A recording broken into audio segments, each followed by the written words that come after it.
enfin, on va se faire ce petit poulet là. Enfin, on va se faire, mesdames et messieurs, la vidéo d'Usul et Lumi pour Blast, Fachosphère et Climat, le nouveau filon du Raptor. Donc, pour les personnes qui connaissent pas le Raptor, donc aka le Raptor dissident fut un temps, c'est donc un youtubeur d'extrême droite qui a été connu à la base pour des vidéos où il clashait, slash harcelait, slash insultait pas mal de youtubeurs et de vidéastes, même d'actrices connues de l'époque, notamment Mahon Séclin qui était la plus connue et celle qui en a pris le plus plein la gueule, la pauvre, parce qu'elle avait fait des vidéos pour Mademoiselle sur le harcèlement de rue et que lui il avait répondu à la vidéo et qu'il y avait des vagues d'harcèlement. Il y a eu aussi Mathieu Sommet, il y a eu aussi Licarion, il y a eu aussi Dany de Dany Eraz. Et en gros le Raptor, lui et d'autres ont beaucoup aidé à la fascisation d'internet en France, à une décomplexation de l'extrême droite, harcèlement de masse et tout. Il y en a pas mal qui ont arrêté les vidéos, il y en a d'autres, il y en a ils se sont renouvelés totalement comme Dany. Et d'ailleurs je vous conseille vraiment l'excellente vidéo d'arcade sur le joueur du grenier, Usul, la gauche et internet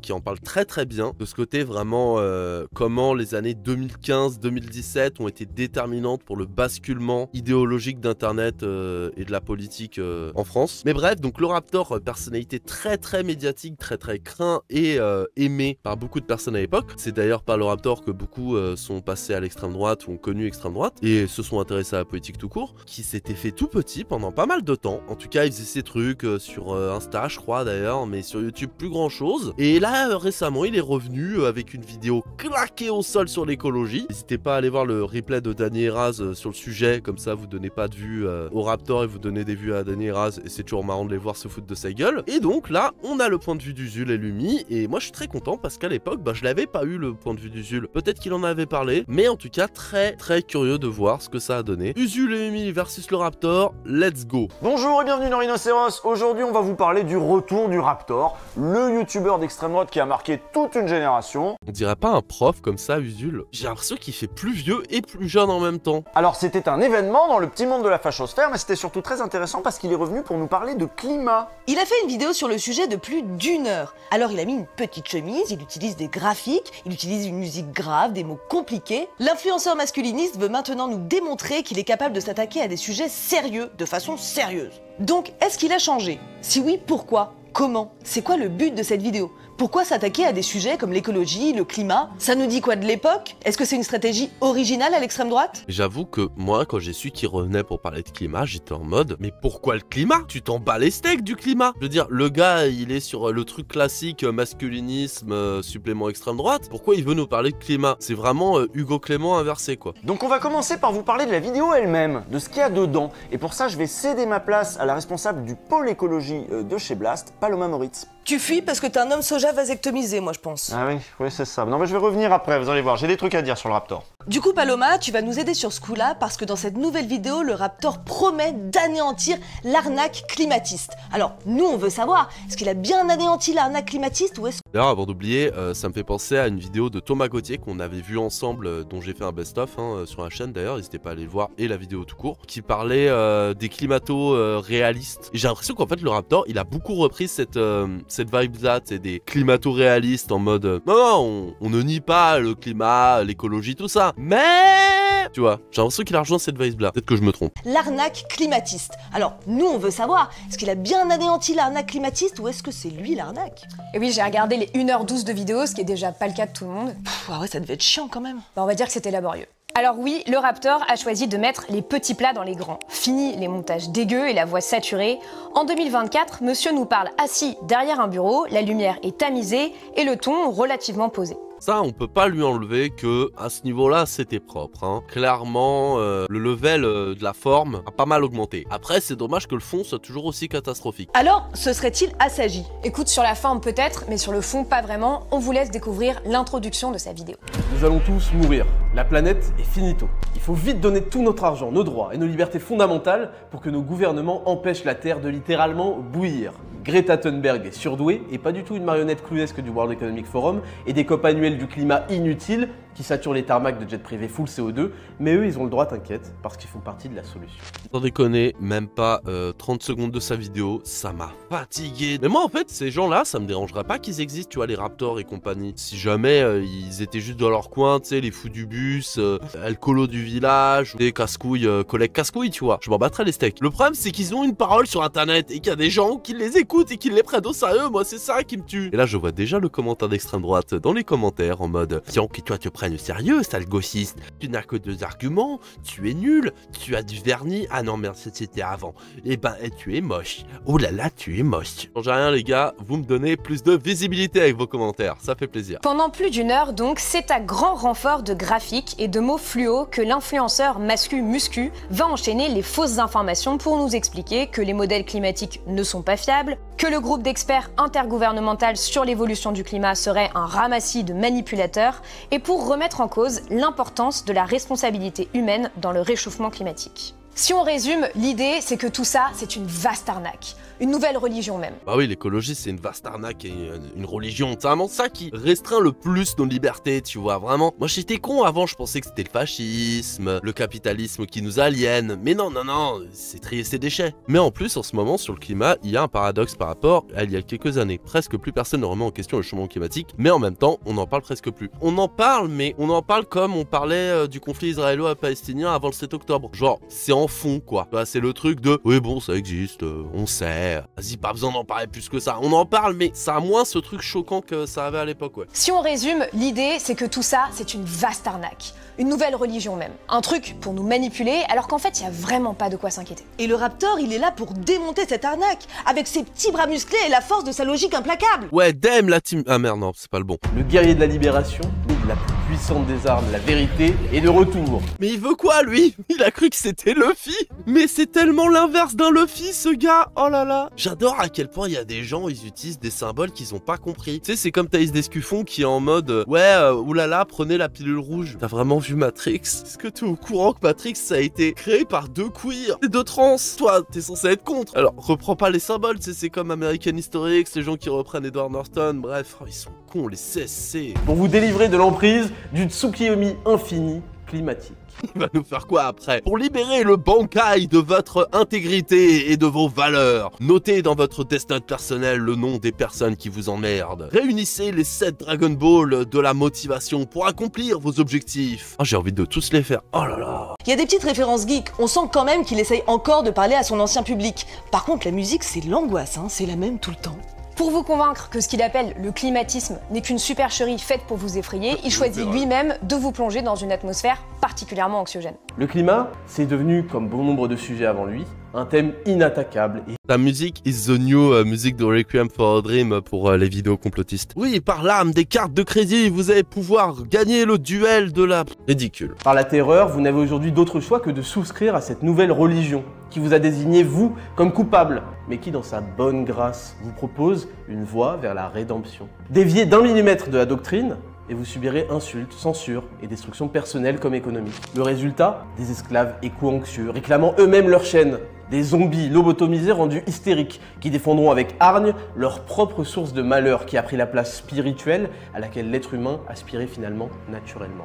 Oh là là, mais pour lutter contre tout ce qu'il vient de dire, pour lutter contre toutes ces forces des méchants écologiques, mais prenez votre armure dorée anti-écolo, car vous pourrez lutter grâce au météore du fascisme, je sais pas, j'essaie de trouver d'autres mangas en tête. En fait, j'arrive plus à écouter la vidéo parce que je pense trop à des exemples de mangas que je pourrais utiliser pour faire des blagues. Oh là, c'est terrible. Là où le Raptor n'a pas changé, c'est dans sa manière de se présenter et d'asséner ses arguments. Il y a peut-être moins d'insultes à la minute, mais au fond, il est toujours le même. Et puis écoutez comment il se présente dans son podcast. C'est moi, c'est le Raptor, je suis l'homme le plus précis, le plus intelligent et qui s'exprime avec le plus de clarté et de concision dans tous ses arguments et toute sa logique implacable des heures durant. Mais en fait, ce qui est terrible avec ce mec, c'est qu'il a pas évolué depuis 2015. Et j'ai rien contre le côté un peu edgy, adolescent, petit con, machin. Hein. C'est pour ça que j'adore Danny Eras, d'ailleurs big up, n'hésitez pas à vous abonner. Mais il y a une différence entre être un peu edgy petit con et se prendre vraiment au sérieux dans ce rôle. Moi, c'est pour ça que j'aime bien Danny Eras. C'est parce qu'ils sont pas que ça. C'est parce que c'est pour la forme, c'est pour le spectacle. Même s'ils sont aussi un peu ça,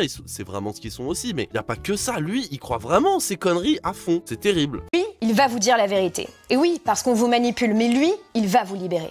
Comme dans tout contenu climato-sceptique, Lui, il va vous libérer. Il va utiliser le lasso doré de la vérité de Wonder Woman pour vous libérer de la méchante kryptonite verte du capitalisme écologiste. Attention. et comme dans toute vidéo complotiste, le Raptor commence en nous expliquant qu'on vous ment, que vous êtes victime d'une manipulation à l'échelle planétaire. Les stratégies de manipulation de l'information sont nombreuses dans les médias et suivent un schéma classique. Ah bah déjà, schéma classique de stratégie de manipulation de l'information. Alors, premièrement, tu commences à donner des trucs de manga, genre ouais, t'inquiète, Mangekyou Sharingan, Gomu Gomu no Jutsu, tout ça. Ensuite, tu dis de la merde avec des titres super bien foutus en mode attention, nanana, petite musique angoissante. Et après, tu dis que c'est les autres qui te manipulent. C'est bon, j'ai bon, c'est comme ça qu'on fait. Qui se répète sur bien d'autres thèmes différents du climat. La censure est comme toujours... Attends, c'est quoi les autres thèmes? Alors, le covidisme, le féminisme, le LGBTisme, le gauchisme, l'ukrainisme, le patriotisme. Oh là là. Il sait très bien que peut faire son début de vidéo avec des petits refs manga, ça a chopé des audimates, mais ça a quand même rien à foutre dans sa vidéo. Non mais encore, moi j'ai pas de problème avec le fait d'utiliser des trucs de manga, de comics et tout. C'est surtout, utilise ça pertinemment. Je veux dire, quand Thaïs Discussion là, elle utilise des extraits d'OSS 117 en mode faut rapporter quelque chose de lourd, mais c'est un CSC monumental. Et là, utiliser Luffy pour ce genre de truc, ça a rien à foutre là. À la rigueur, le Sharingan, ouais d'accord, je veux bien. C'est dans la logique de on vous manipule, comme le Sharingan de... D'accord, ok, Madara, je vois le bail.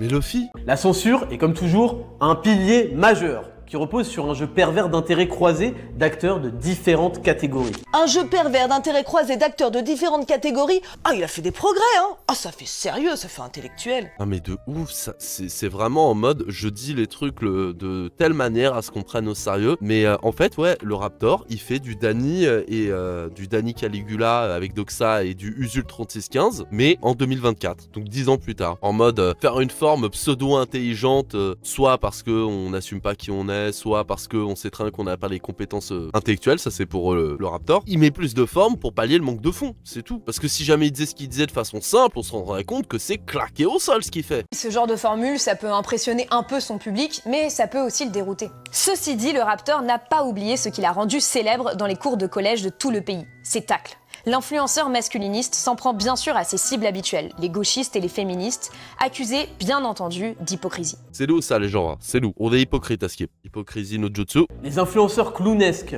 qui eux aussi en tirent de la notoriété monnayable, sans prendre trop de risques, en se positionnant du côté de la propagande, dans l'espoir de capter l'attention d'un public composé de flippettes donneurs de leçons en tout genre. C'est-à-dire de gonzesses à problèmes familiaux sous anxiolytiques et de geeks qui espèrent baiser en adoptant les mêmes idées que les meufs. Eh lol,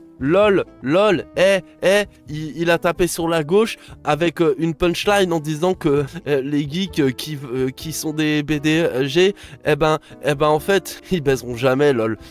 Trop marrant. Gonzesse, problèmes familiaux, anxiolytiques, j'ai pas raison, la team. Ayo, vous connaissez ce nouveau rappeur, il s'appelle Nekfeu, parce que apparemment on est encore en 2014. C'est fou. Au profil psychiatrique calamiteux. Drôle de stratégie. Un public de lâches qui se range par soumission dans le camp qui met les coups de pression. Et qui s'y connaît lui en coup de pression, vu que son camp et sa communauté a foutu pas mal de coups de pression, pour ne pas dire harcelé, pas mal de gens qui n'étaient pas d'accord avec le Raptor à l'époque, donc il s'y connaît en coup de pression le Raptor. Tout en se pensant très intelligent, très renseigné, bien loin des cons de complotistes qui n'ouvrent pas un seul livre et qui sont de toute façon des fachos. Oui, mais en fait, il a clairement conscience de ce qu'il est là. Il dit clairement, oui, je suis un complotiste qui sait pas ce qu'il dit et qui est un facho. C'est terrible le CSC. L'époque avec Valek et Papacito, niveau coup de pression, on sait ce que c'est. Ah bah c'est clair que c'est pas un cancel là, c'est cancel de la vie avec eux. Bon, ça c'est du classique, on n'en attendait pas moins de sa part, mais sur le fond, il a tout débunké l'arnaque du climat tout seul comme un grand garçon ou il a repompé son argumentaire ailleurs? Justement, c'est là que ça devient intéressant.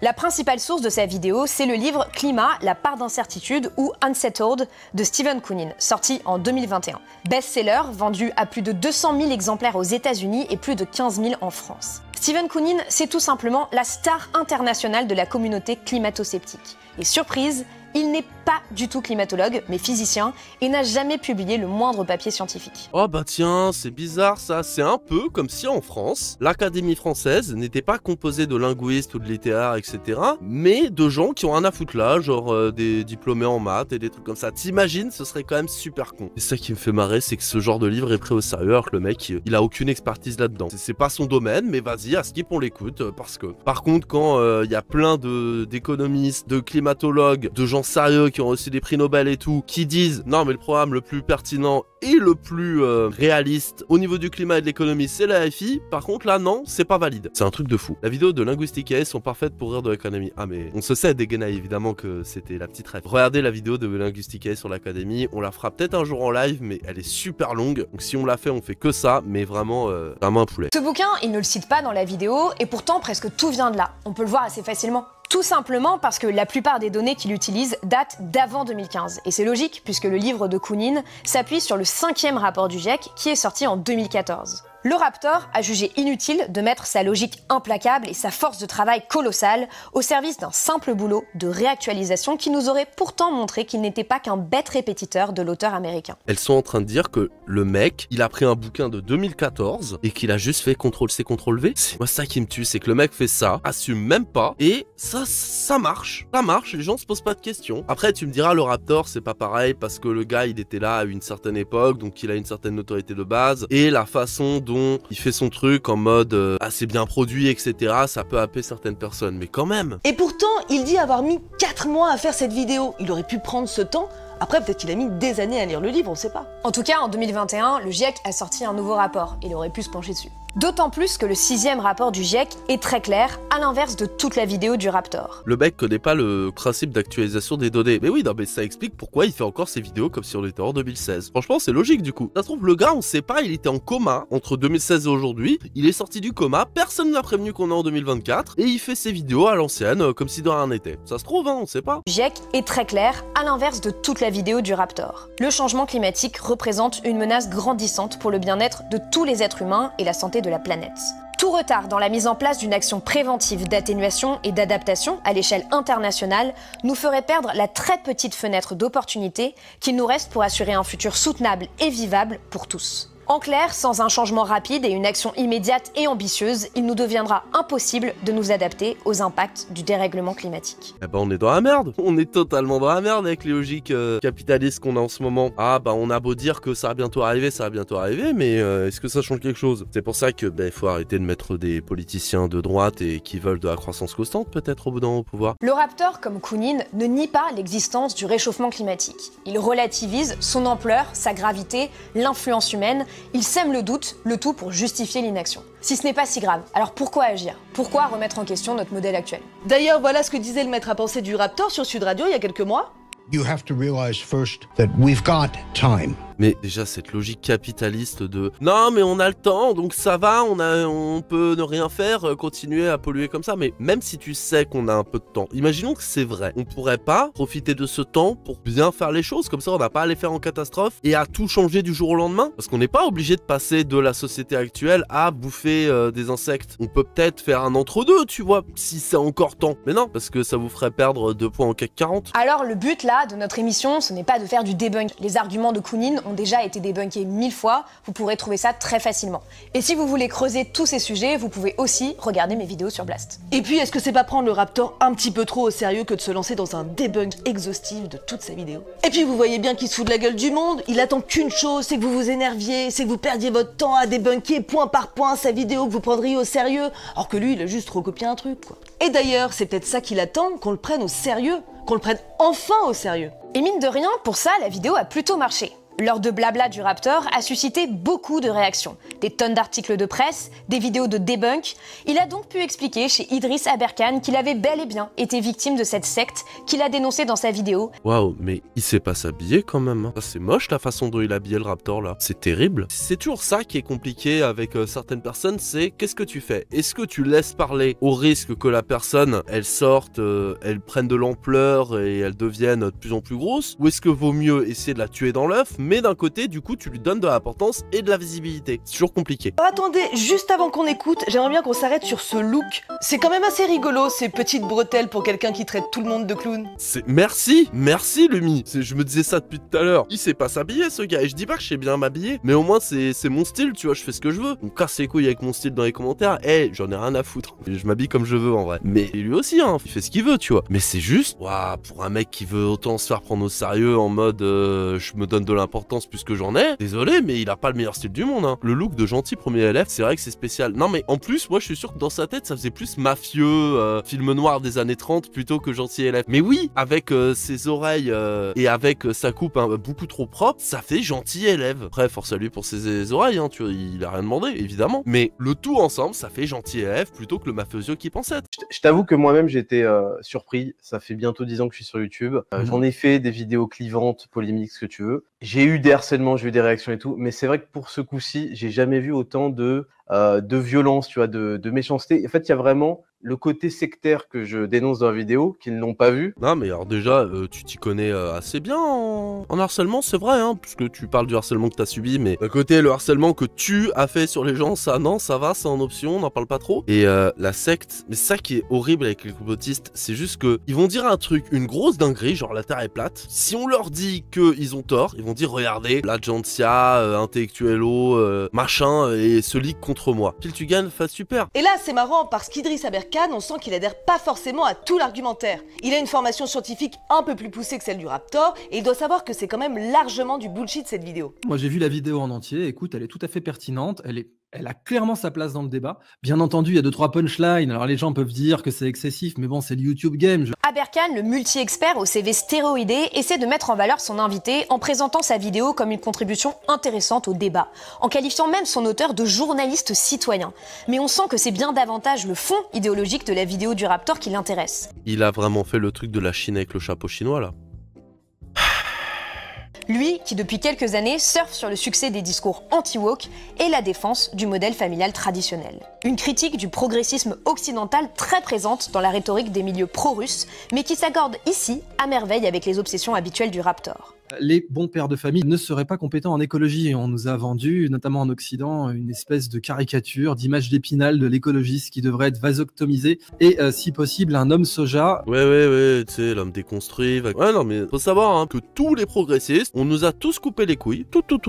On est tous véganes, on fait tous des brunchs, on habite tous à Paris. Tous les progressistes du monde habitent à Paris, ça faut le savoir. Au Marais, évidemment, parce que comme on est tous déconstruits, eh ben, on est tous pansexuels, évidemment. Hein, on est tous sur OkCupid, on mange tous du quinoa, évidemment, et on est tous allergiques au gluten. Ça c'est un truc chiant, c'est que, en fait, c'est bizarre parce que dès que tu mets ton bulletin de vote France Insoumise ou écologiste dans l'urne, bam, t'es intolérant au gluten. C'est à n'y rien comprendre. Par contre, ce qui est sympa, c'est qu'on t'offre un vélo, ça c'est cool, ou un pass Vélib, selon combien de fois t'as voté, tu as d'abord le pass Vélib, et une fois que t'as voté 3-4 fois pour la FI ou pour les écolos, là on t'offre ton petit vélo, en plus t'as ta carte de réparation à ton petit truc du coin, c'est sympa. Putain, qu'est-ce qui est con. Tiens, on comprend une chose.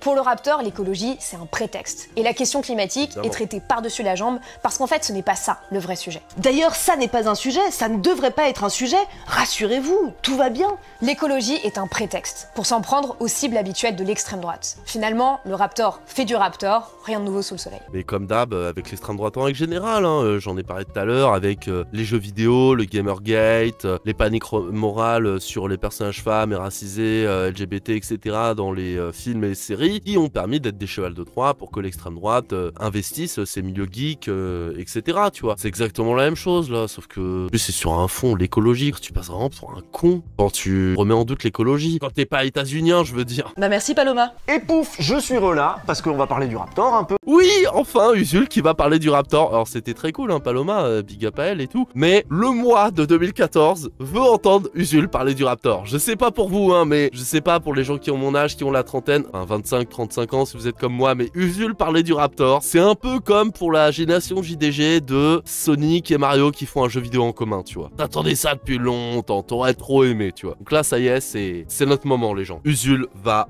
parler du Raptor. Allez, Usul. Qu'est-ce qu'il nous fait là? C'est quoi ces métamorphoses? Alors c'est nouveau, maintenant ils vont nous parler d'écologie. Alors pourquoi ils font ça? Est-ce que ça marche? Certes, la vidéo du Raptor a fait quelques centaines de milliers de vues, mais c'est pas si énorme que ça. D'ailleurs, les commentaires sont mitigés. Je suis un abonné de la première heure et te faire parfaitement confiance, mais je suis complètement d'accord avec les gens qui te demandent de citer tes sources, ça sauve tout ton travail. Ouais, bah surtout que les sources du Raptor, c'est 3 blogs claqués d'extrême droite. Donc bon, même si tu mettais tes sources, quand Jean-Michel Musculation devient expert en climat, magnifique, nous vivons une époque formidable. Je suis pas déçu, on se sent vite intelligent face à des âneries pareilles. Merci d'avoir boosté mon ecdo. Ce n'est peut-être pas forcément ce genre de vidéo que son public attendait. D'autant qu'Ismail Ousli Slimani s'est fait connaître avec des vidéos bien plus incisives que ça. Quand il a révélé sa tétée, il y a beaucoup de son public qui s'est barré par rapport à son ancien format. Oui, non mais de toute façon, révéler sa tête, ça passe ou ça casse pour des créateurs parce que on s'imagine tellement une tête qu'il y a des gens, ils ont vraiment du mal. Surtout si en plus sa tête fait pas 100% blanche, n'est-ce pas? Ça joue pour certaines personnes, malheureusement. Par le passé, il a gratifié son public d'ados de sorties bien plus provoques et bien plus violentes,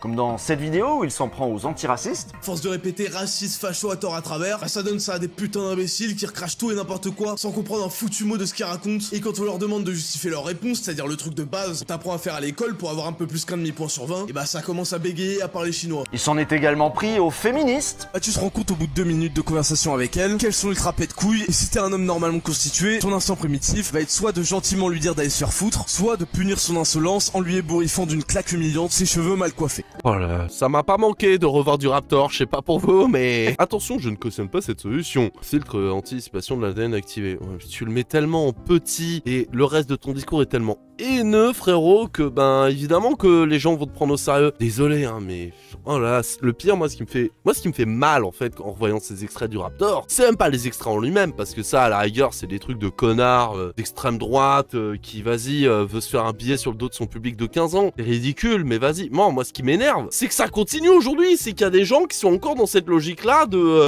oh là là, les antiracistes, ils sont aliénés, ils pètent les couilles, nanana. C'est ça que je trouve terrible là-dedans. Là, ce qu'on vient d'entendre, c'est littéralement un appel à tarter les meufs avec lesquelles vous n'êtes pas d'accord. Le Raptor s'est fait connaître avec des trucs comme ça. Il a démarré en 2015 sous le nom de Raptor Dissident. Dissident parce qu'il avait d'abord été influencé par Alain Soral, le fasciste complotiste antisémite qui cartonnait à l'époque sur YouTube. Et pour les plus jeunes ou les plus vieux qui n'étaient pas sur YouTube et sur Internet à ce niveau-là, le seul truc politique qu'il y avait pendant des années sur Internet d'un minimum connu, c'était lui, c'était Soral. Alors, il y en avait d'autres qui faisaient un peu de politique, mais déjà personne connaissait. Enfin, je veux dire, le grand public connaissait pas, mais il y avait peut-être des gens qui repludaient des conférences ou des discours de Bourdieu, mais en mauvaise qualité, leçons de gauche, TMTC, tu vois. Il y en avait sûrement, mais des gens qui parlaient ouvertement de politique, il y avait quasi personne. Ouais, c'était partout ces trucs, de ouf. Il y avait quasiment personne qui parlait de politique. Les seuls qui parlaient vite fait de politique, à cette époque-là, c'était Usul. Et encore, ils parlaient de jeux vidéo et ils balançaient 2-3 techs politiques entre deux. Sinon, il y en avait pas beaucoup. Et qui parlaient uniquement de politique, il y avait personne, à part Soral. Et ça, c'est un truc à gauche aussi qui nous a vraiment foutu dans la merde, c'est de pas avoir pris Internet plus tôt. Bon, maintenant, le premier youtubeur politique de France, c'est Mélenchon, donc on peut s'en féliciter, mais quand même. Et qui a appelé son camp le camp de la dissidence. Le Raptor a essayé de prendre le relais de Soral, de présenter aux jeunes des vidéos plus cool que celles de son modèle, plus rythmées, saturées de références geeks et de clins d'œil au forum 1518 de jeuxvideo.com. Et ça a marché pendant un temps. Ça a super bien marché pendant un temps. C'est pas pour rien qu'il a plein de vidéos qui ont dépassé le million de vues. Ça a bien marché pendant un temps jusqu'à ce que, les temps changent en fait. Et que les gens grandissent. À cette époque, l'extrême droite faisait pareil aux États-Unis, en abusant des mèmes, des références à 4chan, aux animés, au gaming. Le but c'était de parler aux jeunes gamers, aux jeunes incels, en utilisant leur langage, leurs références, avec ensuite pour but de les radicaliser. C'est ce dont je vous parlais tout à l'heure, avec tout ce qui est Gamergate, avec tout ce qui est les gens qui se plaignent des femmes dans les jeux vidéo, alors que le Metroid, ça existe depuis les années 80. Tu vois, genre de truc où ils s'infiltraient par là. C'est ce que je vous disais tout à l'heure et qui a fait que on était mauvais à gauche à ce niveau-là. Oh là là, quand j'y pense, c'était vraiment de la merde. Parce que vraiment, la gauche était élitiste. En fait, soit elle était inexistante sur Internet à l'époque, soit elle était élitiste, en mode pureté militante et tout. Je parle globalement, évidemment, il n'y avait pas que ça, mais il y avait vraiment ce côté à gauche de mépris de Call of Duty, c'est un jeu de beauf, etc. Mépris de FIFA, mépris des sujets qui étaient importants pour une partie de la classe prolétaire ou de la classe geek, et qui a fait que, on est passé pour des immondes connards élitistes. Ça, c'est dommage. On a vraiment raté un coche. Alors, on le rattrape, mais il faut pas lâcher. Et ça a un peu marché, comme nous le raconte Willan dans cette vidéo intitulée « Comment Internet m'a presque fait voter Zemmour ». Alors j'ai découvert le Raptor Dissident pas de manière organique. C'est surtout par le bouche à oreille. À ce moment-là, j'étais, je pense, en 4ème, 3ème, un truc dans le genre. Et on me parle d'un mec hyper drôle, qui tacle tout le monde, et qui apporte du fond à des propos qui sont pas du tout consensuels. Voilà, c'est comme ça qu'on me le présente à l'époque. Et surtout, c'est un mec qui est turbo starifié. C'est-à-dire qu'au point que je comprends à ce moment-là que ça fait 2 mois que j'entends des phrases qu'il a dites qui sont devenues cultes. Whelan en est revenu, c'est d'ailleurs ce qu'il raconte dans sa vidéo. Il explique que le Raptor arrivait à brouiller les pistes en se faisant passer plus pour un punchliner que pour un idéologue. Tu sais, c'est le fameux, dans sa vidéo, Whelan il explique, et c'est vrai, hein, c'est le fameux, c'est pour rire. C'est par le prisme du divertissement, on va te mettre des opinions d'extrême droite. Mais la différence avec d'autres, c'est que quand tu lis Watchmen, évidemment qu'il y a une pensée politique de gauche, évidemment qu'il y a des idées progressistes, parce que, c'est Alan Moore, et qu'Alan Moore est un énorme gauchiste, mais gauchiste. Et la différence entre un psychodélique, un Raptor et Alan Moore, c'est que psychodélique et Raptor, tu leur demandes s'ils sont d'extrême droite, ils vont faire toutes les courbettes du monde pour t'expliquer que non, ils sont pas d'extrême droite, que machin, ils sont nationalistes, les violons, la langue de bois, tu connais. Alan Moore, tu lui demandes s'il est d'extrême gauche, il va te répondre oui, il va juste te dire oui, et c'est la grosse différence, c'est que à gauche, quand on fait du contenu politique dans notre divertissement, globalement on assume qu'on est à gauche, alors que bizarrement l'extrême droite n'assume pas totalement, tu vois. Oui c'est ça, il assumait pas, c'était le Raptor, c'était un personnage. C'est pas Ismail qui traitait les féministes de putes et les gauchistes de tarlouse, c'était le Raptor. Et on peut se dire, ouais, mais dans ce cas-là, comment tu sais que c'est le Raptor ou Ismail, comment tu peux savoir faire la distinction entre le personnage et le vrai mec ou la vraie meuf derrière? C'est simple, déjà, tu vois ce que la personne fait dans la vraie vie, mais aussi, est-ce qu'il y a un camp qui est plus tapé qu'un autre? Parce que par exemple, le joueur du grenier, il fait des blagues humour noir en foison, il y a des blagues racistes, il y a des blagues sexistes, mais il y a aussi des blagues gauchistes, il y a aussi des blagues antiracistes, antisexistes, il y a de tout, et donc, et comme il tape sur tout le monde, et il le dit lui-même, il l'a même théorisé lui-même, c'est faut qu'il tape sur tout le monde parce que s'il oublie une seule catégorie, on va se dire pourquoi pas elle. C'est-à-dire qu'elle est spéciale, elle est à part, c'est soit raciste, soit, tu vois, donc faut se poser la question. Quand c'est un personnage qui tape sur tout le monde, d'accord, mais si jamais tu tapes que sur une catégorie, je veux bien que ce soit un personnage, mais quand même fatalement inspiré de ce que tu ressens vis-à-vis de cette catégorie-là. C'est ce qu'il a expliqué à nouveau au Nouvel Obs, qu'il interrogeait en septembre 2024. Pour me faire remarquer sur YouTube, j'ai adopté un ton volontairement clivant. Qu'on aime ou pas, ça a suscité des émotions. Tout est exagéré dans une volonté d'humour. Le Raptor, c'est un personnage. Je ne me reconnais pas dans tous ses propos. Non mais vrai, le pire c'est que je suis sûr qu'il le pense. Il se reconnaît pas dans tous les propos du Raptor, mais ça n'empêche que déjà une grande partie il s'y reconnaît et que même si le reste est exagéré, si jamais il y a rien pour contrebalancer, ça marche pas. Ça fait de toi un gros raciste en fait. Si jamais le Raptor, il avait fait la même vidéo, même si Odélique, faisait les mêmes vidéos qu'il faisait, mais en de temps en temps, de façon plus équitable, attaquer les deux côtés et en faisant des blagues sur les deux côtés, là oui ça marcherait, mais là ça marche pas. Si jamais tu fais que des vidéos sur la gauche et les écolos, c'est peut-être que t'as un problème avec la gauche et les écolos, tu vois. S'il a intérêt aujourd'hui à prendre ses distances avec son personnage, c'est pour plusieurs raisons. D'abord, c'est parce que ces vidéos ont fait beaucoup de dégâts. Elles ont généré des campagnes de harcèlement massif contre d'autres youtubeurs et youtubeuses de l'époque, dont certains sont tombés en dépression. Mais ça a été violent, le truc du Raptor à l'époque. Pour les personnes qui étaient pas là, on se rend pas compte à quel point il y en a, ça les a foutus mal. Surtout que c'était une époque où la gauche était beaucoup moins ancrée sur Internet, elle était beaucoup moins au fait de ce qu'il fallait faire, c'était encore tout nouveau, tout ça. C'était vraiment la ruée vers l'or dans le bon comme dans le mauvais côté. Et Dany en parle très bien dans sa vidéo qui en parle, le côté, il avait reçu que très peu de soutien. Soit les personnes ne soutenaient pas, pourtant de son camp politique, même des potes à lui le soutenaient pas, se faisait harceler par le Raptor, ou alors le soutenaient en privé et disaient par contre je peux pas t'aider en public parce que j'ai pas envie qu'il m'harcèle aussi. Même quand t'es un gros vidéaste, enfin gros pour l'époque et pour son genre, même quand t'es un gros vidéaste et que t'as d'autres potes qui sont beaucoup plus connus, comme Antoine Daniel qui est quand même un très bon pote à lui, tu vois, à l'époque, etc., ça peut finir mal. Alors imaginez à l'époque pour des plus petits. Non, ça a été très très violent. Et pour ce qui est de la radicalisation des gamins, pareil, c'est allé assez loin, puisqu'en 2018, Ismail Ouslimani s'est associé à Papacito, autre star de la fachosphère, pour créer une plateforme intitulée Monte une équipe. Tu t'inscrivais sur la plateforme et ça te mettait en contact avec d'autres puceaux de ta région qui voulaient défendre la race blanche, la virilité, la civilisation européenne ou je ne sais quoi. Bon, qu'est-ce qui aurait pu mal tourner? Je vous le demande. Street Press a raconté cette histoire. Très vite, des groupes se sont formés, ont été à l'origine d'agressions, d'apologie du terrorisme. Il y a un gars qui s'est fait choper pour port d'armes. Quelle surprise! Quelle surprise que quand on met des jeunes incels, puceaux, d'extrême droite, complètement ravagés par le Raptor et Papacito ensemble, ça donne ça. Qui l'eût cru? Ah mais c'est ça, le Raptor il a fait tellement de mal, mais on se rend pas compte. C'est terrible. Il a ouvert la voie pour tellement de gens, il a montré que c'était possible pour l'extrême droite d'avoir une place sur YouTube. Et ça fait mal. Et même sur YouTube, et même les réseaux sociaux en général. Le Raptor et Papacito ont pris leur distance, évidemment, mais les gars de Monte une équipe ont fini par monter vraiment une équipe qui s'appelle Vengeance Patriote. À un moment, ils étaient près de 400, et rien qu'en 2022, il y a eu 11 interpellations dans ce groupe-là. En 2019, un rapport parlementaire estimait que les groupuscules violents d'extrême droite en France, c'était à peu près 3000 personnes. Donc 400 personnes là-dedans, c'est quand même une proportion assez importante. Et merci Papacito et le Raptor pour ça, du coup. Ah bah génial, hein. Non mais, le Raptor, il nous a dit, le Raptor, que c'était Gomu Gomu no, c'est un personnage. Donc ça va, c'est juste, il a voulu faire un Jendi Kama, le frérot, avec ses potos d'extrême droite, et c'est comme ça, c'est tout, tu vois, y a pas de racisme, y a pas de truc, c'est un personnage. Après, ça a mal tourné. Est-ce que c'est de sa faute si le mec, à force de parler d'extrême droite, à force de ravager l'imaginaire de son public qui est très jeune et très influençable, avec du racisme, du sexisme, de la violence, avec Papacito qui fait des tutos, comment s'occuper d'un militant LFI, etc., etc., comment on aurait pu prédire que tous ces jeunes qui mettent ensemble, ça fasse des groupuscules d'extrême droite de 400 personnes qui font des descentes? Oh bah mince alors! Et rien que le fait d'avoir monté ce genre de plateforme, ça montre que le Raptor n'était pas juste un punchliner, un amuseur de YouTube,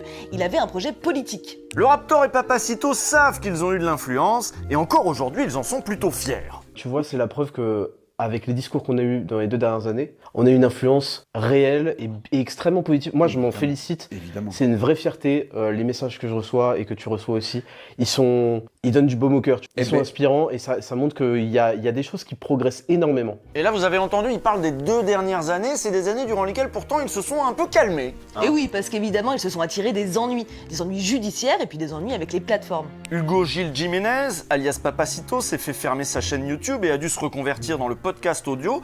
Le Raptor aussi en a lancé un d'ailleurs, et ce après avoir pris soin de faire du ménage dans ses vidéos. Celle où il appelle à frapper les féministes par exemple n'est plus disponible sur la plateforme américaine. Oh bah tiens, dommage, comme c'est curieux. Un peu comme si le mec, une fois qu'il avait fait son bise et tout, une fois qu'il avait fait son nom, qu'il avait son public, eh bah il allait sur une autre plateforme pour se faire son jus tranquille, pour se faire emmerder, tiens. Depuis l'attaque du Capitole aux États-Unis, les plateformes ont un peu changé de politique avec les youtubeurs qui appellent à la violence. Ils peuvent se faire bannir, que leurs propos tombent sous le coup de la loi ou non. Et pour des gars comme Papacito ou le Raptor, c'est un vrai problème parce que tout leur succès, tout leur travail repose sur le fait que ils appellent en permanence à la violence, ils appellent les gens à s'armer, ils appellent les gens à se battre. Donc oui, là il y a tout un business model qui se pète la gueule. Et donc le Raptor a dû s'adapter. Vous l'avez peut-être remarqué dans l'interview avec Aberkan, une fois passé le choc des bretelles, qu'est-ce qu'on voit derrière le Raptor? Eh ben, on voit ce qu'il vend, parce que monsieur s'est lancé dans le business. Comme beaucoup d'influenceurs d'extrême droite, il a ouvert une petite boutique. Ismail a une famille à nourrir maintenant qu'il est un bon père de famille, donc autant éviter les procès et faire rentrer de l'argent.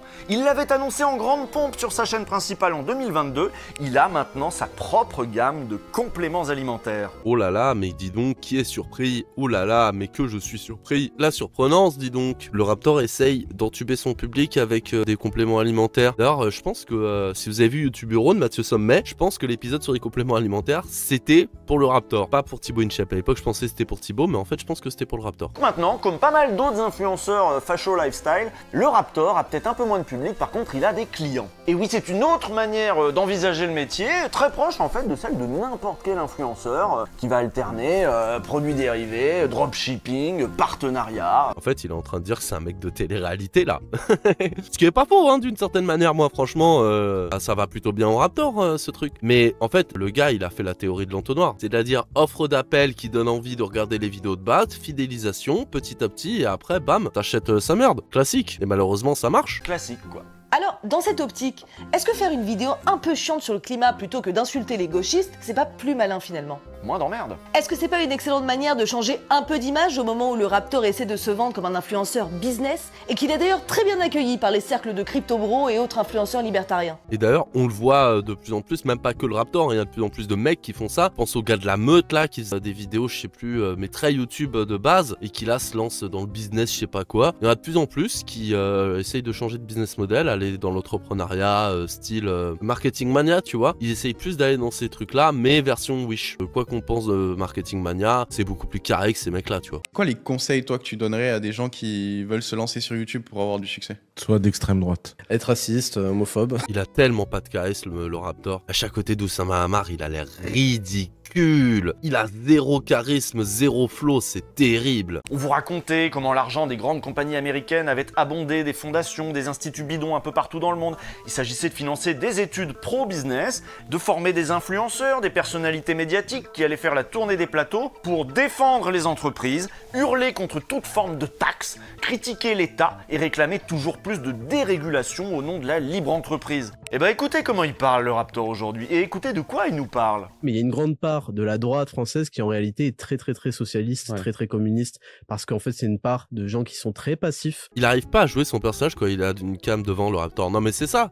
Mais en vrai, il y a pas de souci. Il y a plein de gens comme ça qui, soit s'ils ont une cam, ils se chient dessus, soit si c'est en direct, ils se chient dessus. On le voit Thaïs quand elle était avec d'autres. Hein. Dès qu'elle est en direct, elle est nulle. Tout le monde est pas fait pour le live. Tout le monde est pas fait pour ce genre de boulot. Tout le monde est pas fait pour du face à face, tu vois. Mais faut qu'il en ait conscience parce que là, il est ridicule. Moi, franchement, si j'étais fan du Raptor, j'ai jamais été. Mais imaginons que je l'ai été un jour. Je vois ça, mais clairement, j'arrête d'acheter ses compléments alimentaires. Je vais voir Thibaut InShape, tu vois. Et très socialiste, très communiste, parce qu'en fait c'est une part de gens qui sont très passifs. Mais le gars nous fait le discours ricain complètement nul à chier de non mais la droite en fait elle est de gauche, tous les médias sont de gauche, et puis il y a que Zemmour en fait qui est de droite, vraiment de droite, Marine Le Pen elle est limite gauchiste, oulala.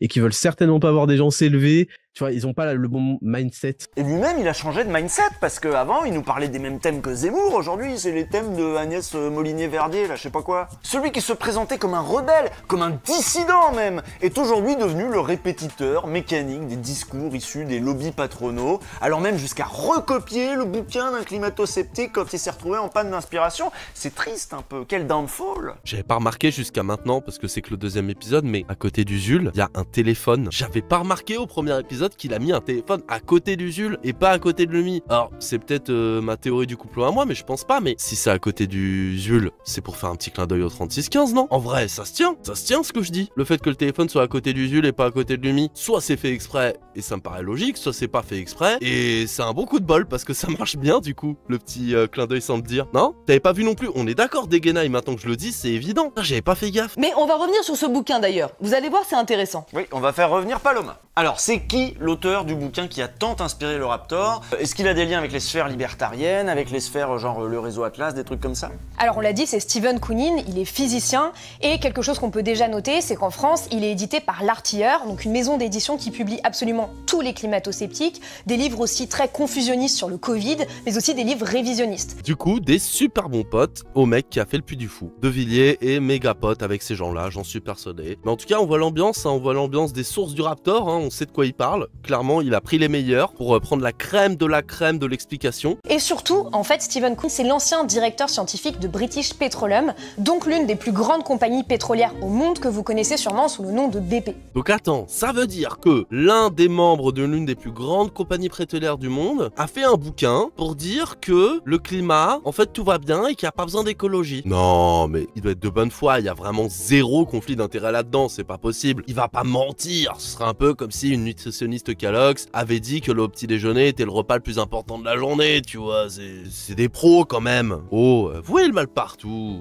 Tiens, c'est peut-être pour ça que le principal message du bouquin, et donc de la vidéo de Raptor, c'est qu'il faut pas trop se focus sur le CO2. Pendant des années, BP, comme la plupart des grandes compagnies pétrolières, a financé de nombreuses campagnes climato-sceptiques. Des instituts pondèrent des rapports qui nous expliquaient qu'il n'y aurait pas de réchauffement climatique, puis que ça ne se réchauffait pas tant que ça, ou que l'humain n'avait rien à voir avec ça. Moi, ce qui me fait marrer avec tous ces gens-là, c'est le côté, il y a un public qui est là à voir tout ça, à voir tous ces lobbies, ces réels lobbies, hein, que ce soit les gros lobbies pétroliers, du tabac, même du lait, des produits laitiers, ce que tu veux, tu vois. Ces vrais lobbies qui, depuis plus de 50 ans, 100 ans, sont là à faire du forcing pour faire en sorte d'avoir des lois qui les arrangent eux, au détriment du bien commun, au détriment des humains, de la santé, tu vois. Que ce soit les clopes, que ce soit le pétrole, que ce soit les sodas, ce que ce tu veux, tu vois. Quand il y a des États, quand il y a des pays, des gouvernements qui sont en mode bon, et si on faisait une loi pour limiter la cigarette dans les lieux, parce que quand même, ou alors mettre un petit bandeau sur les paquets de clopes en mode attention, fumez-tu, tu vois, eh ben ils vont faire des forcings pour que ça n'arrive pas. Ça a été prouvé, ça a été montré, on le sait, et pourtant, il y a quand même des gens qui vont être en mode non, il y a sûrement un lobby LGBT, le lobby pétro, quoi? Non, mais arrête d'être parano là sur le lobby pétrolier, c'est n'importe quoi. Par contre, le lobby woke, attention, là je le vois, là c'est réel, ça me fascine. Aujourd'hui, ils essaient plutôt de nous faire douter.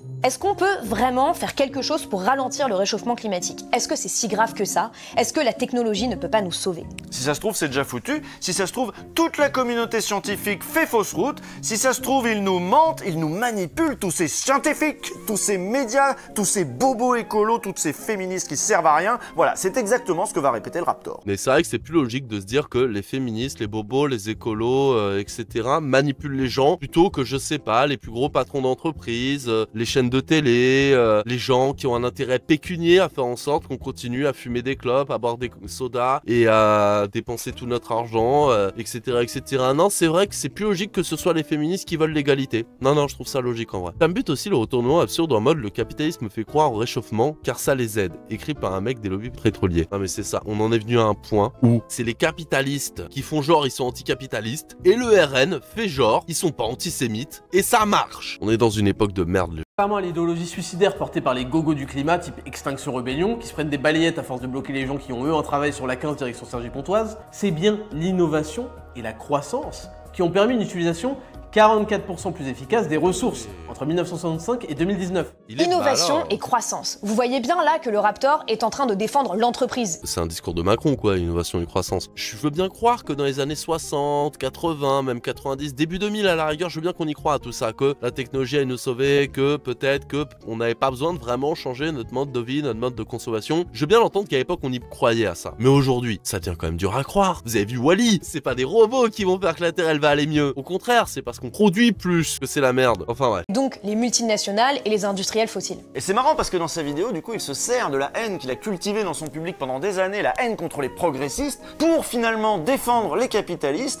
Vous voyez, c'est une manière assez habile de mettre l'anti-wokisme au service du vrai pouvoir, celui de l'argent, celui des grandes fortunes, celui des grandes sociétés. En fait, ce qui est terrible avec tout ça, c'est que le Raptor est loin d'être le seul à le faire. Ce genre de stratagème de passe-passe en mode on te dit que tu sais c'est vraiment l'illustration du gros riche qui a plein de cookies et qui dit aux prolétaires attention l'immigré va te manger ton seul unique cookie. C'est typiquement ça en fait ce qui fait le Raptor et c'est ce que font les lobbies et les classes dirigeantes capitalistes depuis je sais pas combien de temps. Il a rien inventé. Mais il se croit malin en plus, c'est ça qui me fascine, c'est que je suis sûr qu'il se croit malin. Faire des études d'ingénierie énergétique est, comme on pouvait s'en douter, plus utile qu'être un fils de pute qui collectionne les L1 de sciences sociales, ni scientifiques ni sociales, pour espérer un revenu étudiant à vie délivré par Mafalda, la communiste épouvantable en CDI puage de gueule, avec son t-shirt taxer les riches, dégueulasse. Sa manière de faire est ridicule. C'est ridicule en plus d'être totalement insultant. Mafalda. Même si c'est vrai que visuellement, la coupe, je comprends pourquoi le Mafalda. Mais c'est con, hein, parce que Mafalda, c'est pas censé être une insulte, en fait. Mafalda, elle est ultra basée. Si vous avez lu Mafalda, c'est une BD, je crois, d'Amérique du Sud, sur une petite fille qui se pose pas mal de questions sur la saucisse,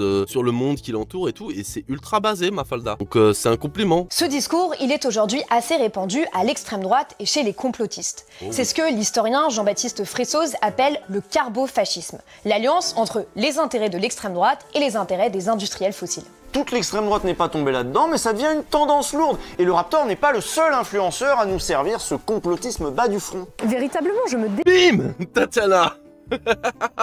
Là, il a décidé, Usul, je pense, il s'est dit, vas-y, tu sais quoi, je vais tirer toutes mes balles. Le Raptor, il m'a cassé les couilles, bim. Tatiana, elle m'a cassé les couilles, bim. Trop qui reparle de Tatiana après El Famoso épisode du Usul bourré. Ah, fallait le faire. Hein. On peut pas enlever à Usul qu'il a quand même du cran. Tous les droitards qui insultent Usul en mode, ouais, corps de lâche, ouais, fragile, homme soja et tout. Vous avez pas un quart du cran et un quart de la ténacité d'Usul. Parce qu'il est là depuis le début, parce qu'il continue à faire ce qu'il fait depuis le début et parce que malgré le fait qu'il a eu quelques casseroles, il a eu quelques trucs comme tout le monde, et ben il continue et même il en joue. Franchement, c'est un génie. Franchement, il a tout mon respect là-dessus. Oh putain, ça me tue. Influenceur à nous servir ce complotisme bas du front. Véritablement, je me désole que des personnes qui se prétendent sérieuses en viennent à jouer les catastrophistes pour le simple plaisir de venir dire « Oh regardez, on a raison, il fait chaud pendant 3 jours, hein, c'est bien la preuve du réchauffement climatique. » Ouais, et les 2 mois où on se les pèle et où on a dû allumer la cheminée jusqu'au 28 avril, c'est quoi en fait? Elle a vraiment mal terminé, elle. Elle a vraiment mal fini, c'est un truc de fou.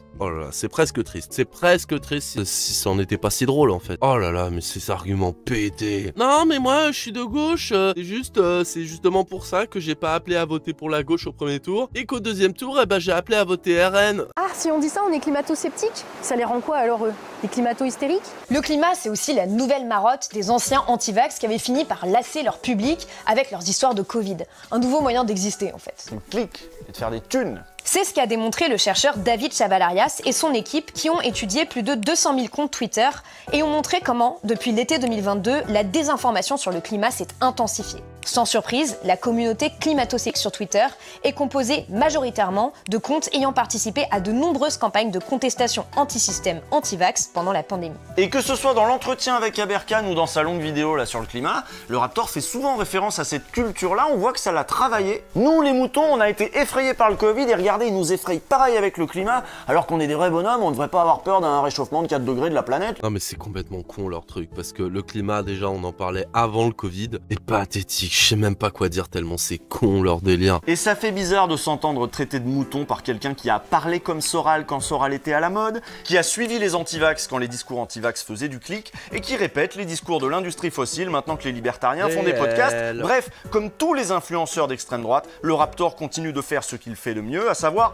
prendre ses spectateurs pour des cons. L'important pour lui de toute façon, c'est de faire tourner sa petite boutique. Évidemment, ça reste un mec dangereux, hein, mais il semble qu'une partie de son public le trouve peut-être moins brillant et moins drôle qu'avant. C'est peut-être que tout le monde a grandi, hein, ou c'est peut-être aussi qu'il a perdu le sens de l'humour. Bim, punchline. Mais non, je pense pas qu'il soit si dangereux que ça le Raptor en vrai aujourd'hui. Faut voir, hein, peut-être que son comeback va très bien se passer, mais je pense que ouais, son public a trop grandi, qu'il paraît trop ridicule pour trop de gens maintenant. Et ça sans parler des racistes qui regardaient son contenu avant de savoir qu'il était pas blanc. Fatalement, je pense pas qu'il ait une autre si grande influence qu'il aurait pu avoir à l'époque. Après on le verra, hein, ça se trouve demain en fait je me fais harceler par sa team avec le best-of et dans ce cas-là on voit que finalement si il a une grande influence. Mais bon on verra bien à ce moment-là. Hein. Mais bah très cool la vidéo en vrai et puis c'était sympa cette petite dynamique à 3. Je sais pas ce que vous en pensez mais le fait que ça tourne c'est pas mal en vrai ça aussi. Vraiment très cool.